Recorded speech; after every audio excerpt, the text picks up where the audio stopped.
Knepper is our featured speaker tonight. He's with Citizens Alliance, an organization in Harrisburg that he will explain to you, but certainly very knowledgeable in the political climate of the state of Pennsylvania and what's happening as far as legislation, as far as political action is concerned. It's extremely important what he has to say today about the unions, the effect that unions have on our lives, and how to get information as to what's actually happening here, in Pennsylvania.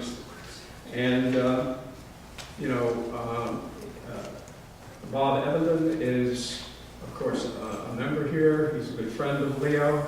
And if you would, Bob, please introduce Leo. Thank you. Thanks for coming out tonight.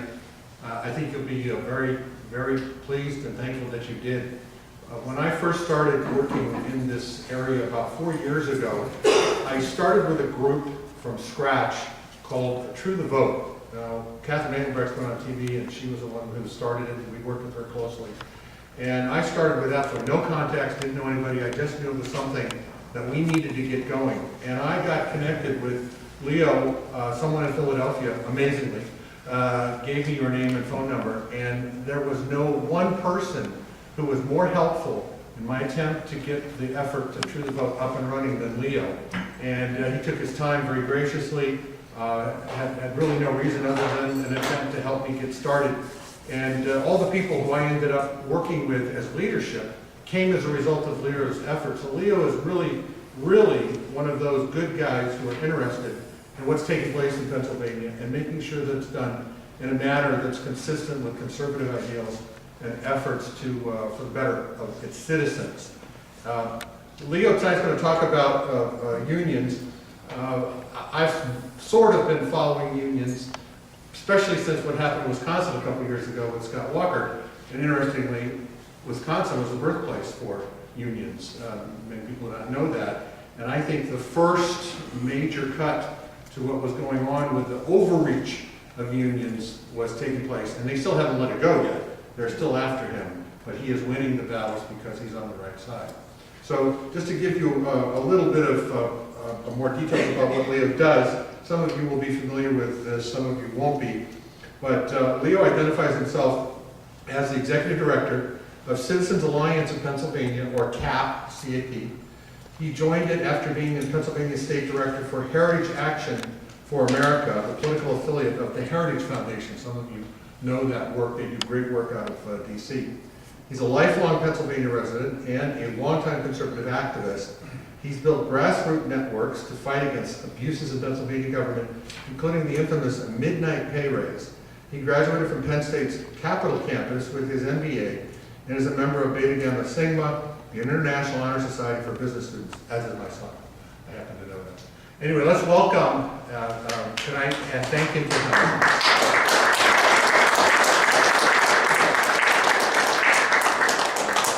Thanks everybody for coming out on a beautiful summer evening. I know it must have been tough to kind of tear yourself away from the backyard barbecue. And my apologies to Bob for having to deal with the short microphone. They kind of set it for me in advance. So. Sacrifice I'm willingly made. Thank you. Thank you. It's great. I'm actually really excited to be up here. I haven't been out this way for a couple of years, so I appreciate the invitation from Greer. It's great to be here. Before we get into the main topic of kind of the way that organized labor impacts policy in Pennsylvania and kind of how we can get back on the right track, just for those of you who aren't familiar with my organization, it's Citizens Alliance of Pennsylvania, or CAP for short, just like a ball cap. We were founded in 2009. We're actually really similar to the Club for Growth at the federal level, in that what we'll do is we'll actually take a look at pieces of legislation, We will tell lawmakers, you know, this is a good piece of legislation, this is a bad piece of legislation, but more importantly, we will try and activate citizens so that they will talk to their lawmakers and, you know, tell their representatives and senators that this is a bad piece of legislation and this is a good piece of legislation. But more importantly, one of the things that we do, and unfortunately one of the things that we found is really politicians are a lot like electricity. They will follow the path of least resistance. So what we try and do is we try to create resistance on the conservative side. For a long time, the only thing that politicians had to worry about was the pressure that they got from folks who really just wanted to expand the size and scope of government, whether that be organized labor, various other environmental, green organizations, anything to get more money out of your pocket. That's where the politicians were feeling the pressure. And to a large extent, sadly, that's still the case. So what we do is we try and make sure that folks are informed about what's happening in Harrisburg. And one of the other things we do that makes us different from a lot of the other organizations in the state is we actually will get involved with electoral politics. We will not only find, but we will actively recruit candidates to challenge sitting members of the Pennsylvania House and Senate in primaries, and we will get involved in general elections. We are a nonpartisan organization, but if you take a look at the issues and what our positions are, sad to tell you that we have never met a Democrat who has passed our issues test. Sad to say. But that's one of the things that we do, and to be honest with you, one of the things that we first worried about was, well, where are we going to find, we're pretty specific about what we're looking for in candidates. Our focus is very much free market oriented, and one of the big things that we actually look for in candidates is that they are willing to opt out of the legislative pension system. Pennsylvania's pension system is $50-ish billion underfunded, and that, sadly, we can come back to, but that's union related. So what we try and do is we talk to candidates. We thought at first that it would be hard to convince people to give up this regular paycheck after they retire from the House. They only need to be there after 10 years. They're fully vested. They get everything. After 10 years, the members of the Pennsylvania House and Senate get basically a free health insurance policy for the rest of their life that you and I could never afford. And this is because they get to decide what they get for themselves. So one of the things that we wanted to find was people who were willing to sacrifice. And by sacrifice, they're still pulling in $82,000 a year as a representative or a senator, so it's not that big of a sacrifice. They're being compensated for their time. They work between 80 and 90 days a year. The rest of the time, they're actually at rubber chicken dinners trying to make sure that they get reelected again. So we've actually been fairly successful. So far in 2010 and in 2012, we were able to successfully challenge a sitting member of the Pennsylvania House. In 2010, the woman who we knocked out of office, after she left, she became the Republican Outreach Director for SIU, or SEIU, yeah, that way, SEIU, so you can kind of get a feel for where she was at on the issues. The gentleman who we beat in 2012 was a 17-term incumbent who was the chairman of the Transportation Committee and an advocate for an increased gasoline tax in Pennsylvania. Basically, somebody who voted for every one of Ed Rendell's budgets, lots and lots of debt, was on the wrong side of pretty much every issue. However, when he went home, he was able to tell his constituents, I'm a conservative, I'm a good guy, and they sent him back for 17 terms. That changed after a very expensive educational campaign among his constituents, and he ended up losing by 700 votes. So, and the gentleman who replaced him is an ardent, free market supporter. You couldn't ask for a better spokesman for the kind of principles that we want. So that's kind of what we are as an organization. We actually, this year, our big win was we helped never in Pennsylvania's history has a write-in candidate won, or never in Pennsylvania history has somebody who's not on the ballot won a seat in the House or the Senate. We got involved in a Senate write-in campaign and actually made Pennsylvania history with a guy named Scott Wagner, who is from southern New York County, and we have an ardent supporter, again, of our principles in that chamber of the legislature. And that's something that we absolutely needed because a lot of the weakness that we see in terms of policy comes from the Senate. And that has a lot to do with internal dynamics. Getting back to the unions and talking about the pension issue. One of the things that a lot of people don't realize is we have this tendency to look at things in terms of there's a Republican Party and a Democratic Party. That's not exactly the way that things shake out. I mean, most of the people, well, all of the people who are in the House and Senate are Republicans or Democrats. But when you actually take a look at the issues, it's a lot more nuanced than that. What we have in Pennsylvania is actually more of a taxpayer party and a union party. And I can give you a really great example of that as it relates to the pensions. $50 billion in the hole. That is a direct result of legislation that was signed into law by Governor Tom Ridge. It raised pensions for every government employee by 25%, and to get that through the legislature, they raised their own pensions by 50%. So, and that was done with a Republican House and a Republican Senate. You take a look at Ed Rendell, who everybody blames, we came into this situation, when Governor Corbett was elected because of the Democrats. Well, the Republicans controlled the Senate the entire time that Ed Rendell was governor.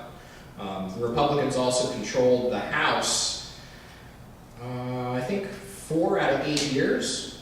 So all of these things that happened didn't happen because of Democrats. It happened because there was a lot of collusion between both parties. As long as government gets bigger and I benefit from it, I'm going to vote for it. And that's kind of the attitude that too many members of the Pennsylvania House and Senate have.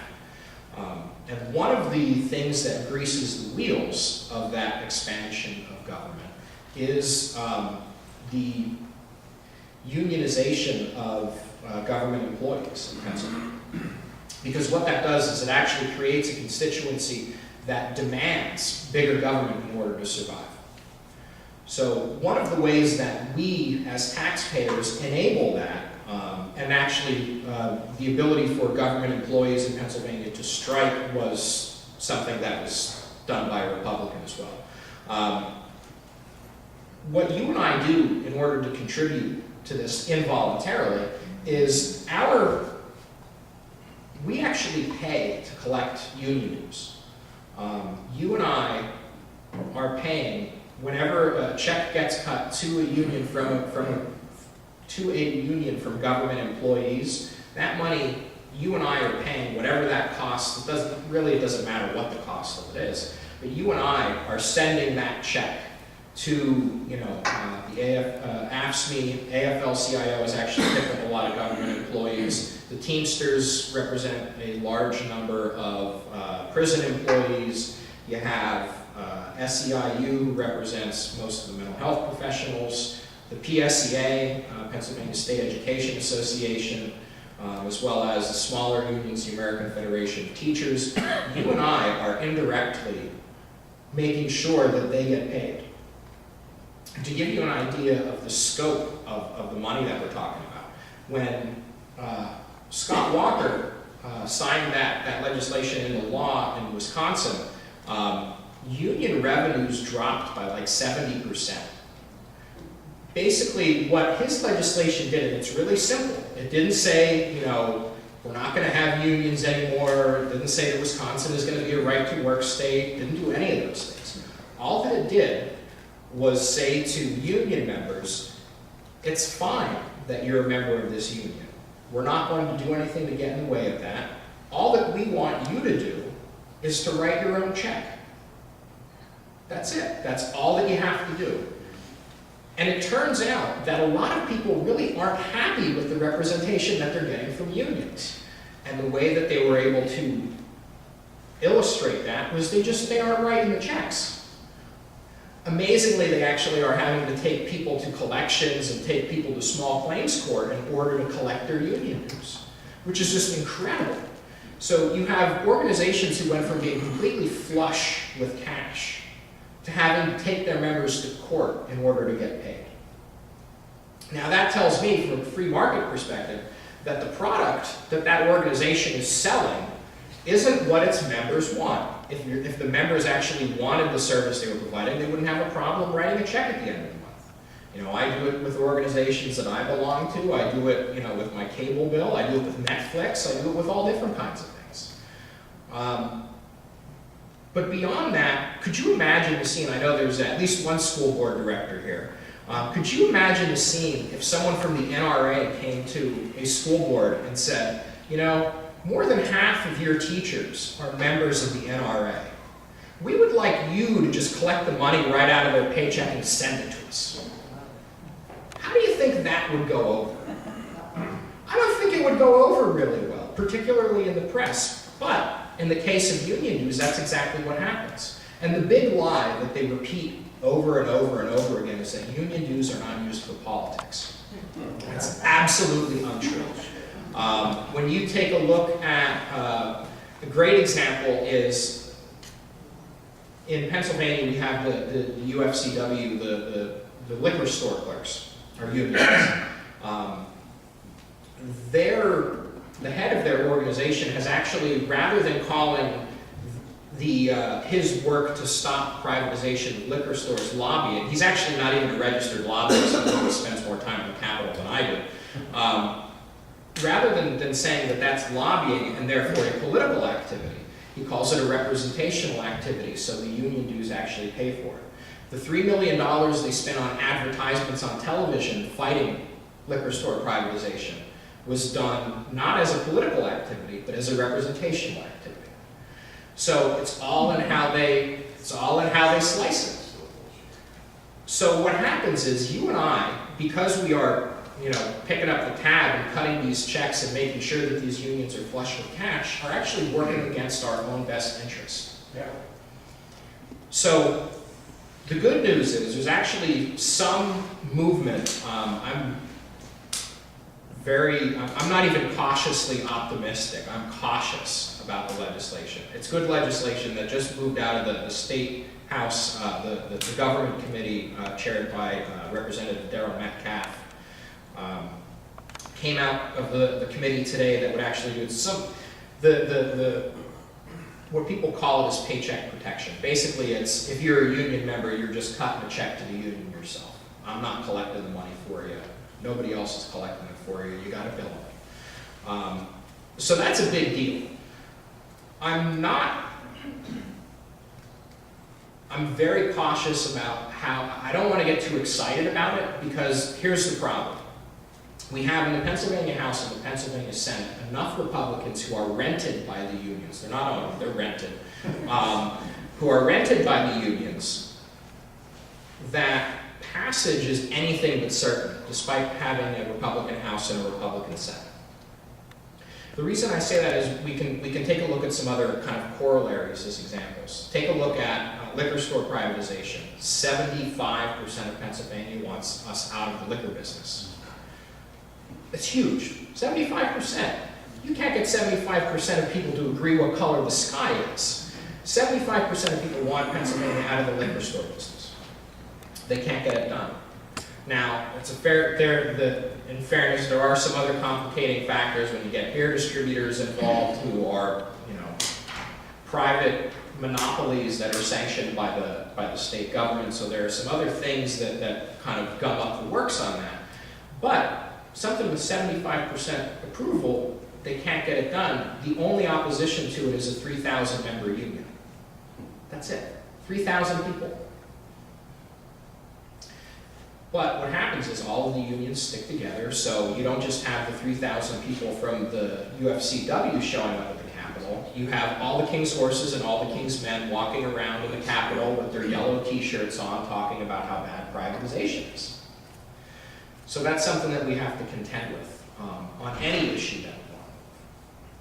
More broadly, though, when you take a look at some of the factors that are really driving the expenses in Pennsylvania, When you take a look at the pension crisis, $50 billion underfunded. When you take a look at government spending, what a lot of people don't know is that government spending actually grew at 40% under Ed Rendell in 8 years. In the 200 years prior to Ed Rendell being governor, our budget got up to $20 billion. In the 8 years that he was governor, it got up to $28 billion. So, I mean, that's just phenomenal growth. And that's just the on-the-books budget growth. That's not even the debt. That's not the other stuff. That's not growing greener. That's not the capital budget. There are so many places where government has grown. Now, the tide has gone out. As taxpayers, we're having to contend with these special interests who have benefited from the growth in government, not wanting to see that growth go away. And God forbid we keep funding the same this year as it was last year. The world will fall apart. Dogs and cats will be living together in mass hysteria. But one of the things that we have to recognize is that the people who are fighting us on this issue are the same people who are fighting us basically on every other issue.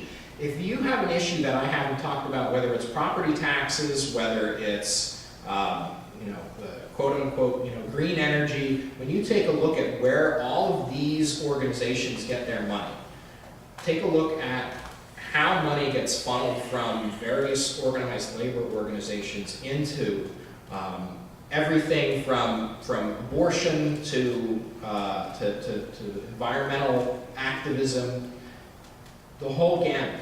All of these organizations on the left, a lot of them are drawing their funds all from the same pot. So what we can do, if we want to see things like elimination of property taxes, if we want to move government employees over to the 401k system, God forbid, versus a guaranteed pension. If we want to start making government run a little bit more like the private sector, the way to do that is to, money talks in politics. The way to do it is to reduce how loudly they can talk. And we can do that simply by giving the union members the ability to decide, I'm not going to write a check to this organization anymore. And let the union worry about dragging them to court for collections. So that's kind of the long and short of it. That legislation, as I said, passed out of committee today. I have no idea what the chances are of it actually passing the House and Senate. From what I understand, there are a couple of votes short in the House and a couple of votes short in the Senate. What I can tell you is if you see a vote in either the Pennsylvania House or the Pennsylvania Senate on paycheck protection, it's 98% probable that it'll pass, because one chamber isn't going to vote on it without knowing that the other chamber is going to back them up. That's kind of how things are done in Pennsylvania, and basically it's kind of they're trying to cover their own backside. They aren't going to make a constituency as flush with money as the union's angry at them unless they know they're going to win. So if you want to see the kind of reforms that Pennsylvania needs, and that's not even getting into there's a whole host of other problems that Pennsylvania has. We were recently in Chief Executive Magazine ranked Pennsylvania 42nd in the nation in terms of places to do business. And it's not it's not our workforce and it's our taxes and regulatory environment. We have the highest second highest corporate income tax rate in the country. The United States has the highest corporate income tax rate in the developed world, so that makes Pennsylvania have the second highest corporate income tax rate in the developed world. Let's put that on the flyer. That's going to attract lots of businesses. Not only that, but we have the issue of Pennsylvania is consistently, if not the worst, in the top 5 worst states in the country in terms of lawsuit abuse. We have regulatory nightmare that people just don't even want to deal with. So if we're not only competing with everybody wants to compete with China and some of these other foreign countries, we're not competing with China. We're competing with South Carolina, Tennessee, Kentucky, Mississippi. When you take a look at where auto manufacturers are moving in the United United States. Auto manufacturers aren't coming to the Northeast. Pennsylvania is within a 6-hour drive of half of the United States population. If our labor environment, regulatory environment, and tax environment were better, don't you think that given our location, Pennsylvania would be right at the top of the list for places to set up enormous manufacturing? How could it not be? This is the kind of stuff that folks in Harrisburg have ignored, not only ignored, but have gone in the wrong direction on for the last 50 years. So it's not something that's going to turn around overnight, but it's something that once we get the ball started, once we get things rolling in the right direction, Pennsylvania can realistically be the Texas of the 21st century. With the energy finds that we've had, the low cost of energy, if we get our business environment right, we'll no longer, our biggest export will no longer be college-educated young people. We'll start to actually build things again in Pennsylvania and send it not only all over the country, but all over the world. And all we have to do is get our house in order. And it's not that far away. Harrisburg's 2 hours south. If we can get things taken care of there, don't get me wrong, Washington, D.C. is important. They can gum up just about anything they touch. But if we can get our own house, something a little closer to home taken care of, where we're not worried about what's happening in 49 other states. All that we have to worry about is the 64 counties in Pennsylvania. That's a much easier thing to get started. Not only that, but when we have a better state government, we'll have somebody who's willing to stand up to the people in Washington, D.C. and tell them, no, we're not going to do this. We're not going to enforce that law. We're not going to enforce that rule. Take us to court. We're just not going to do it. Stop giving us money. And that's what we need. We need to be able to get back to what our founders saw in terms of federalism. We can only do that by having a state government who's willing to stand up for us. So that's kind of where we're at as an organization. Do you want me to, can I open it up for questions or how much? Sure. Okay.